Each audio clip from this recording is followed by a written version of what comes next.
মাজরা পোকার এখন সবচেয়ে ভয়ঙ্কর একটা মুহূর্ত। হ্যাঁ, আমরা যে যত ওষুধ দেই যাই করি, আমাদের যে এখন বর্তমানে যে সময়টা যাইতেছে পিত্তর হওয়ার আগ পর্যন্ত আমাদের যেভাবে হোক মাজরাটা দমন করতে হবে। এক, দুই নম্বর হইলো এখন যে সময় খুবই খারাপ, এটা কারেন্ট পোকা বলে।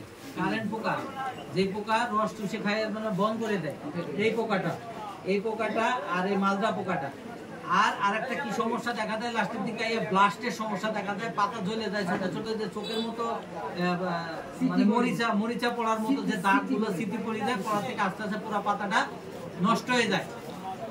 এই তিনটা জিনিস যদি আপনারা ইনশিওর করতে পারেন, এই তিনটা প্রিভেন্টিভ অ্যাকশন নেওয়া লাগে। মানে আগাম আপনার সমস্যা দেখার আগেই যদি আপনি এই তিনটা বিষয় যদি খেয়াল করেন, তাহলে কিন্তু আপনার ধানে একটা সাদা শীষ হবে না, দুইটা ধান মারা যাবে না, দুইটা। 3 নাম্বার হইলো আপনার যে ওই যে মানে বেমারটা, যে বেমারগুলা, এই বেমার আজারগুলা আপনার থাকবে না, তাহলে আপনার ধানে দেখবেন ফলনটা বেশি হবে।